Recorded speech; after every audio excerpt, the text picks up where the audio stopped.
Welcome back students on Study with Ravi. Next we are going to solve the last question of exercise 7.1, that is question number 6, and it is very important question. It is also important for class 9. Okay, so next we are going to start. What is the question? The question is the curved surface area of a cylinder is 2 pi into y square minus 7y plus 12 and its radius is y minus 3. Find the height of cylinder. तो सबसे पहले class 8 के बच्चों के लिए जब तक mensuration नहीं पढ़े हैं तब तक तो सिलेंडर उसका सीएस से और टीएस से ही टफ वर्क है. तो चलिए थोड़ा सा हम लोग सिलेंडर का एक इंट्रोडक्शन ले लेते हैं, सिलेंडर के बारे में थोड़ा सा जानकारी कलेक्ट करते हैं. तो क्या होता है cylinder? Cylinder is a 3D shape. Cylinder क्या है? एक 3D शेप है जिसके बेसेस क्या हो, सर्कुलर हो और उसमें हाइट हो. जैसे हमारा ये मार्कर क्या है भाई, इसके बेस देखो, ये क्या है, सर्कल है, ये क्या है, सर्कल है और इसमें हाइट है. तो ये भी हो गया एग्जांपल ऑफ सिलेंडर. उसी तरह से कोई सर्कुलर पिलर है या कोई पाइप है या कोई ट्यूब है, ये सारे के सारे एग्जांपल हैं सिलेंडर के. ये सारे के सारे सिलेंडर के एग्जांपल हैं. तो चलिए स्टार्ट करते हैं. थोड़ा सा सिलेंडर के बारे में एक बेसिक कॉन्सेप्ट जान लेते हैं कि सिलेंडर का जो यहाँ पे क्वेश्चन में दिया हुआ है curve surface area. Curve surface का मतलब होता है वक्र पृष्ठ का क्षेत्रफल. वक्र पृष्ठ मतलब वक्र मतलब टेढ़ा या मुड़ा हुआ होता है. तो ये जो मुड़ा हुआ भाग है सिलेंडर का, ये पाइप का ये जो पोर्शन है जिसको हम ऐसे टच कर रहे हैं, इसको बोलते हैं कर्व सरफेस. इसको क्या बोलते हैं? Curve surface. तो जब हम ओनली इस कर्व सरफेस का एरिया फाइंड आउट करते हैं तो उसी को सीएसए ऑफ सिलेंडर कहा जाता है शॉर्ट में, या कहें तो कर्व सरफेस एरिया, जिसकी वैल्यू होती है 2 पाई आर एच के बराबर. 2 pi r h is the formula for curve surface area. और दूसरी बात, टीएसए को भी यहाँ पे देख लेते हैं. टोटल सरफेस एरिया क्या होता है?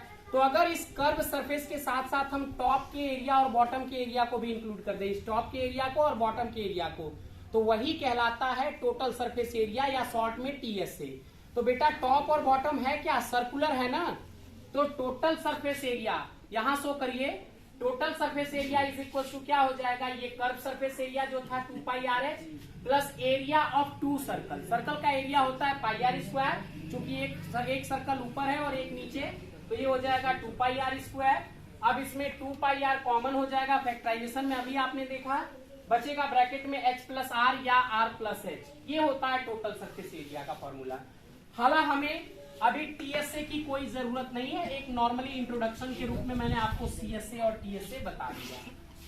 अब इस क्वेश्चन में हमें सीएसए पता है और रेडियस पता है, हमें सिलेंडर की हाइट निकालनी है.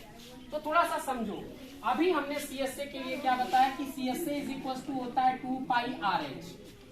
अगर हम सीएसए को 2 पाई आर से डिवाइड कर दें तो बचेगा क्या? देखो भाई, 2 से 2 कट जाएगा, पाई से पाई कट जाएगा और आर से आर कट जाएगा. बचा क्या? हाइट. तो यहां से हमें एक फॉर्मूला मिला या एक फॉर्मूले को हमने डिराइव किया क्या कि height of cylinder is equal to CSA upon 2 pi r. देखिए सीएसए क्या था? 2 पाई आर एच. इसको अगर हम 2 पाई आर से डिवाइड कर देंगे तो बच जाएगा h. Height of cylinder is equal to हो जाएगा 2 pi CSA upon 2 pi r. तो वही हमने यहाँ पे फॉर्मूला बना दिया. अब सीएसए हमें क्वेश्चन में गिवन था 2 pi into y square minus 7y plus 12 और हमने अपॉन में लिख दिया 2 पाई आर, यानी 2 into pi into value of r यानी रेडियस की वैल्यू जो y माइनस 3 क्वेश्चन में गिवन है. तो बेटा आप देखो ये 2 और पाई तो सीधे सीधे कट जाएंगे. अब हमारे पास बचा क्या? Y square minus 7y plus 12 upon y minus 3. तो डायरेक्टली आप इसको y माइनस 3 से डिवाइड करके भी कर सकते थे, बट ये एक्सरसाइज जो है फैक्टराइजेशन पे बेस्ड है, इसलिए हम इसको फैक्टराइजेशन से करेंगे न कि डिवीजन से. तो पहली चीज हमें अब फैक्टराइज करना है इसको, और जब आप इसको फैक्टराइज करोगे तो इसके जो 2 फैक्टर्स मिलेंगे डेफिनेटली उसमें से एक फैक्टर y माइनस 3 हो जाएगा और फिर y माइनस 3 क्रॉस आउट हो जाएंगे और जो दूसरा फैक्टर है वही होगी हाइट ऑफ द सिलेंडर. तो पहले हम इस पॉलिनोमियल के बारे में एक लिटिल डिस्कशन कर लेते हैं. पहले ये पॉलिनोमियल है क्या? तो ये पॉलिनोमियल है बेटा क्वाड्रेटिक पॉलिनोमियल. क्वाड्रेटिक पॉलिनोमियल होता क्या है? एक ऐसा पॉलिनोमियल जो a x square plus b x plus c के फॉर्म में हो उस पॉलिनोमियल को क्वाड्रेटिक पॉलिनोमियल कहते हैं। अब ये है क्या ax square plus b x plus c? पहला तो डाउट ये क्लियर, ये कंफ्यूजन दूर करना है कि ये क्वाड्रेटिक पॉलिनोमियल या ax square plus b x plus c क्या है। तो बेटा ax square plus b x plus c को आप बस इतना समझिए कि एक ऐसा पॉलिनोमियल जिसमें पहले कोई वेरिएबल होगा उसकी पावर 2 होगी और सेकेंड टर्म में वही सेम वेरिएबल होगा लेकिन उसकी पावर 1 होगी, और लास्ट वाला जो टर्म होगा वो कांस्टेंट टर्म होगा, यानी उसमें कोई वेरिएबल नहीं होगा। तो वही चीज देखिए यहाँ पे है, पहले y है और y की पावर 2 है, फिर वही y है लेकिन पावर 1 है, और लास्ट वाले टर्म में कोई वेरिएबल नहीं है, ओनली कांस्टेंट टर्म यानी कि कांस्टेंट नंबर है। तो ये क्वाड्रेटिक पॉलिनोमियल हो गया। अब क्वाड्रेटिक पॉलिनोमियल को फैक्टराइज करने का मेथड ऑलरेडी मैं अपने वीडियोस में आपको बता चुका हूं, फिर भी एक बार लिटिल डिस्कशन कर लेते हैं कि क्वाड्रेटिक पॉलिनोमियल को कैसे फैक्टराइज करते हैं। तो बेटा इस क्वाड्रेटिक पॉलिनोमियल को फैक्टराइज करने के लिए इसके मिडिल टर्म के हम 2 पार्ट करते हैं, यानी मिडिल टर्म को स्प्लिट करते हैं।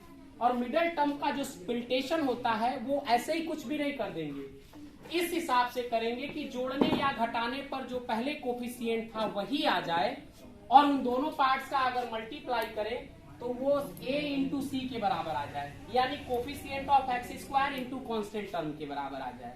तो चलिए क्वेश्चन पे आते हैं।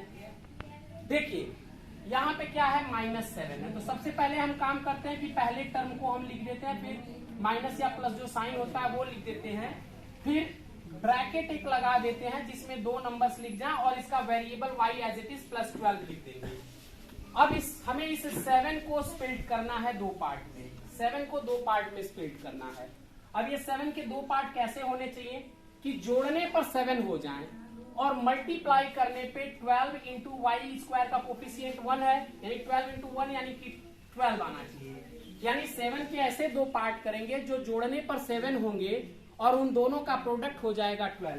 तो एकदम इजीली 4 + 3 अगर आप लोगे तो क्या हो जाएगा, 4 + 3 7 हो जाएगा और 4 3 हो जाएगा 12। अब ऐसा करने के बाद फिर इस ब्रैकेट को हम तोड़ते हैं, ये y/3 ये नीचे वाला एज इट इज हम लिखते जा रहे हैं। तो ये y स्क्वायर हो गया, इस माइनस का और इस y का दोनों का मल्टीप्लाई 3 और 4 में होगा, तो ये हो गया -4y - 3y + 12, यानी जो हमारे 3 टर्म्स थे आफ्टर स्प्लिटेशन वो 4 टर्म में कन्वर्ट हो जाएंगे, और उन चारों टर्म के स्टार्टिंग के 2 टर्म और लास्ट के 2 टर्म में हम कुछ कॉमन लेंगे, HCF जो होगा वो कॉमन लेंगे।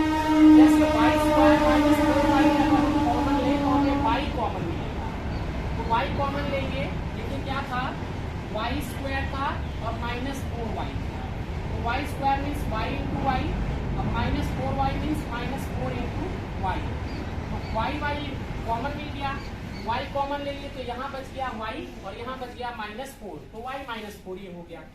After that second method, second term की बात करें या लास्ट के दोनों टर्म्स की अगर हम बात करें तो लास्ट के दोनों टर्म्स क्या हैं, लास्ट के दोनों टर्म्स है -3y एंड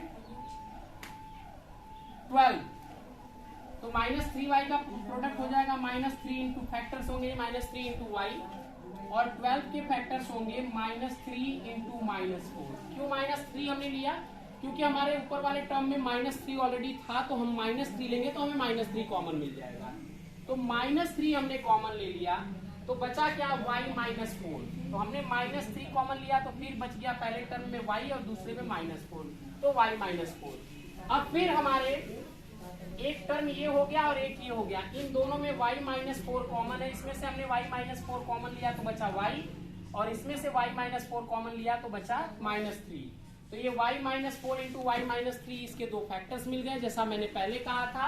अब ये y -3 और y -3 कैंसिल आउट हो गया, यानी y -4 is the height of this cylinder.